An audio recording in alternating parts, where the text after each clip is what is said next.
What is up, everyone? Welcome back to another video today, and in this video we are doing the 41st installment of Random Model Airports. Today we're going to be doing the Kansas City International Airport. Thank you to Aviation with Eli for suggesting this Random Model Airport. If you have any new suggestions, feel free to leave them in the comments below. This is our largest random model airport yet, and on your screen now, this is the total number of gates that the Kansas City International Airport has with the new terminal layout. So got quite a bit of history with this airport as I pull that up here. So the beginnings of what was initially known as the Mid-Continent International Airport, because that's how it's got its code name there, MCI, that's how you get the three-letter code there.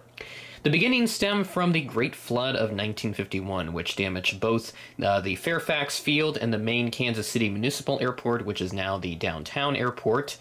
A site was picked north of the Kansas City Metro to construct the airfield. First runway opened in the mid-1950s. And about that same time, you had the Eisenhower Interstate Highway System come into play, with Interstate 29 being built within the vicinity as you head into the 1960s. So it opened as the Mid-Continent International Airport, which, as I explained, is how the airport got its three-letter code. It was named after the former airline in its roots of serving the Mid-Continent oil field, which occurs just in the central United States. So good heritage name there for Mid-Continent International Airport and for the airline that it was chosen for, Mid-Continent Airlines. All airline operations would move to the new Mid-Continent International Airport by the 1970s. The original terminals, which were the semicircular designs, the three of them that they had built, they had gates just feet away from the roadway. So it was basically a concept where you would just drive up to your gate. You'd pull up, get dropped off at the airport, go to the ticket counters, go through a little bit of security, and then you're right there at the gate. So it was a pretty great concept idea back in the day before we had all these security measures in place, but nowadays with TSA and all that, that takes up quite a bit of space, and when you have such a small terminal, that can create a lot of logistical issues. So right after the terminal opened, they added all these security checkpoints, which cramped the space, the very limited space that the terminals had. TWA, which had a pretty big base, it was one of their hubs essentially. They wanted a redesign of all the terminals, but they were declined because it would cost quite a lot of money to redo the whole terminals. So as such, TWA responded by moving most of their operations over to St. Louis. And as a result, when they acquired Ozark in 1986, they would further build up that St. Louis base. So the terminals continue to operate as normal.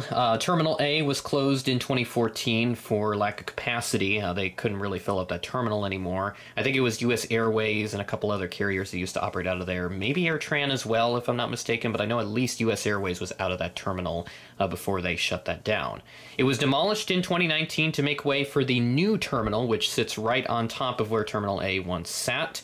And the new terminal fully opened in February of 2023, which is where all of the airline operations have since moved to.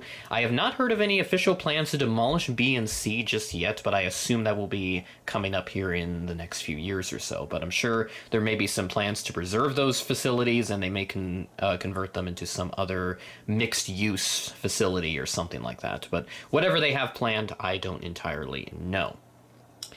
So here we are at Concourse A. This is going to be a two-parter because even though I got a lot more supplies now, I still can't fully represent Kansas City, mainly due to a lack of space this time because just right beneath me is kind of where I'm sitting. So if I had the entire Kansas City diorama built up, it would take up a lot of space. So we'll do a two-parter in this update to compensate for that. So over here, we've got the American section, and then you move over here, you've got Alaska, Air Canada, and also JetBlue. So we got two new models in this update. Both of them are right there with the Air Canada and JetBlue. So I haven't used them in airport updates yet, even though I've had, mainly the Air Canada, I've had that for a while now, and the JetBlue, I've only had that for just a couple of months. So finally, I'll shut up talking here about the airport in general, and we'll go ahead and do the airport updates. So let's get started. Swinging around way in the back here at gate Alpha 5, this is a bit of a unique gate. I'll go ahead and pop up satellite imagery just to show you what that looks like, the latest satellite imagery that we have on Google Earth right now. It's a very interesting gate. But right over here at gate Alpha 5, we have this American Eagle CRJ 900. This aircraft came in from Washington Reagan as Flight 5075, operated by PSA Airlines, at 12:25 p.m., a bit behind a 12:12 p.m. scheduled arrival, so a delay of 13 minutes for this aircraft. At Gate Alpha 1, we have this American Eagle CRJ 700. This aircraft arrived in on a service from Chicago O'Hare as Flight 4952, operated by SkyWest, at 11:40 a.m., a bit behind 11:32 a.m. scheduled arrival, so just an 8-minute delay here for this aircraft.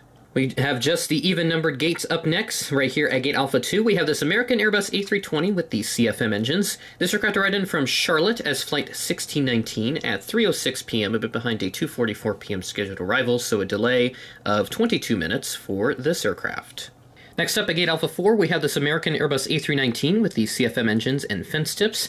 This aircraft arrived in from Phoenix Sky Harbor as Flight 1622 at 1:23 p.m. ahead of a scheduled 1:32 p.m. arrival, so our first ahead of schedule arrival in this update.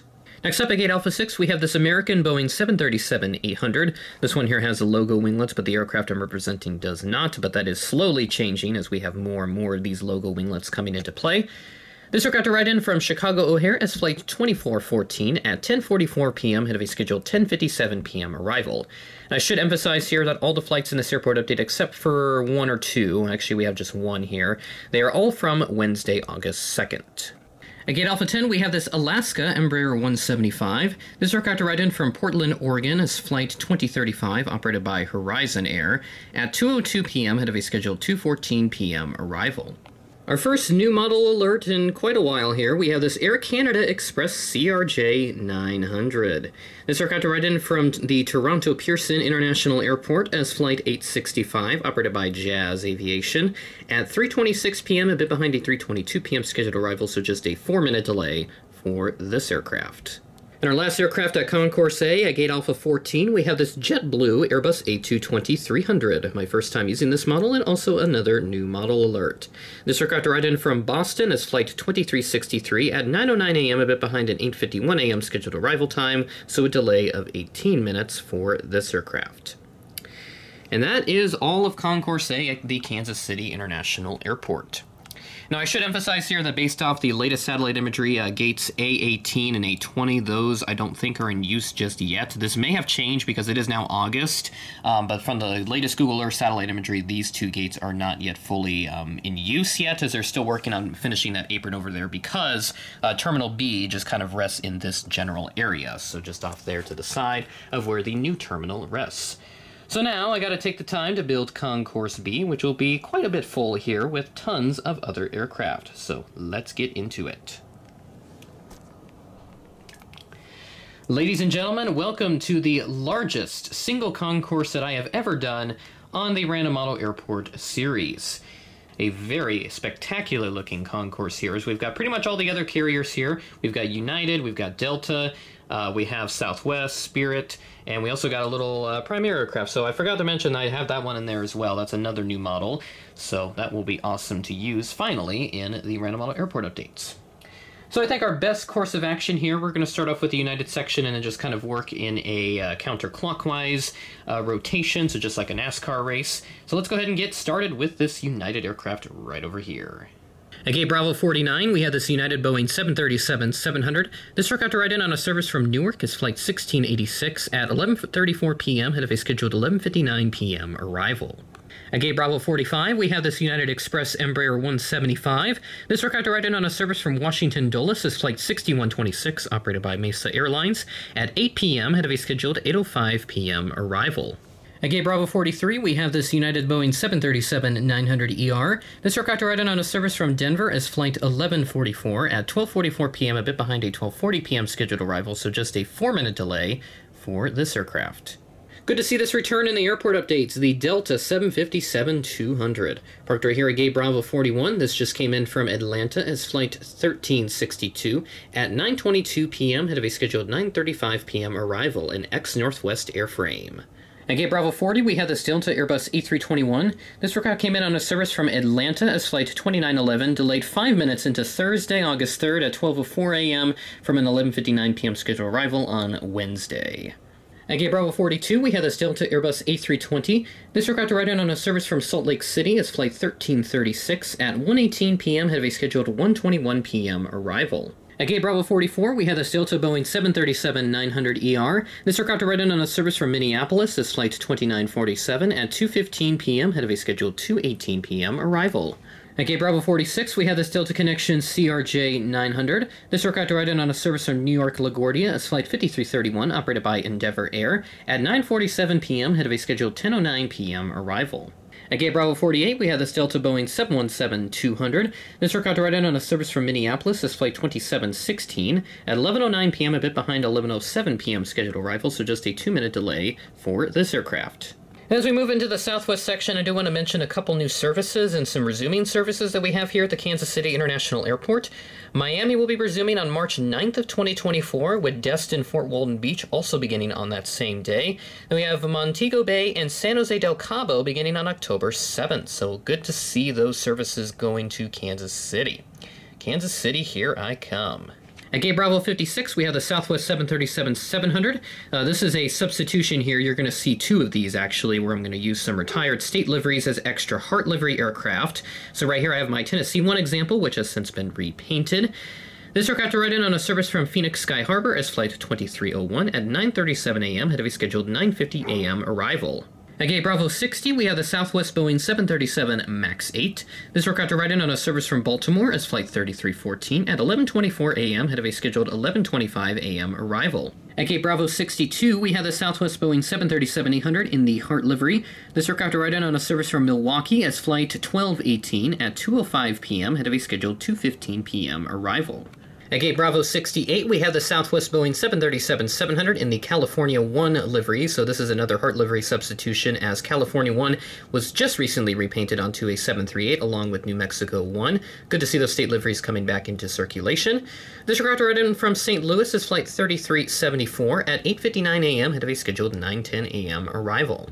Two more Southwest aircraft to take a look at, and then Spirit to finish off aircraft at the terminal. And yes, we do have the return of Canyon Blue. Well, let's go and take a look at this Heart Livery 700 up first at Bravo 65. This aircraft came in from Denver as Flight 3181 at 9:03 a.m., delayed from an 8:50 a.m. scheduled arrival, so a 13-minute delay for this aircraft. And of course, the Canyon Blue 737-700 just can't go away yet. I think there's about 10 or so left from what I heard. It's a little bit more than I thought there was. So again, Southwest has got a crap ton of planes in their fleet. So I think Canyon Blue, it might stick around for maybe a couple more months yet, but definitely go out to your local airport if you get Southwest and try to catch these Canyon Blue 700s before they're all gone. But I think all the 800s are now gone. It's just the 700s that are left. So right here at Bravo 63, this Canyon Blue 700 came in from Austin as Flight 1786 at 8:36 p.m., ahead of a scheduled 8:45 p.m. arrival. Here's our one exception for flights on Wednesday, August 2nd. This is on Thursday the 3rd. At Gate Bravo 59, we have the Spirit Airbus A320neo. This aircraft arrived in from Las Vegas as Flight 1700 at 3:18 p.m., delayed from a 2:51 p.m. scheduled arrival, so a delay of 27 minutes for this aircraft.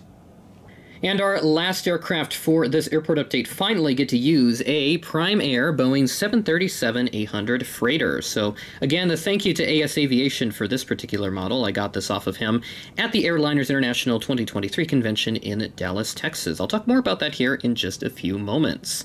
This aircraft arrived in from Lakeland as Flight 3005, however you want to say it. And this is a Sun Country operated aircraft in this case, but I know the one that JC Wings did here, this is supposed to be operated by Atlas Air, but can be interchanged in airport updates. This arrived in at 8:08 a.m., delayed from a 7:49 a.m. scheduled arrival, so just a 19-minute delay for this aircraft. And we finally wrap up Random Model Airports, episode 41 at the Kansas City International Airport. This concourse is so big I can't even fit into the full frame, but maybe if I back up quite a bit. That's a bit more like it. There we go. We love to see it. So, my biggest airport on the Random Model Airport series is officially complete with Kansas City. And yes, the only reason why I'm doing this is because Airliners International 2024 is going to Kansas City next year, June 26th through the 29th of 2024. Still no major updates yet, although they did send out an email, I think it was a couple days ago for me recording this. They are still working on upgrading the reservations system, so it looks like it'll be a little while yet before that opens up. And I'll be sure to make an update video once registration officially opens. So keep an eye out for that as we move into the fall. So, with that being said, that is the end of the video. Thanks for watching, and I will catch you in the next video.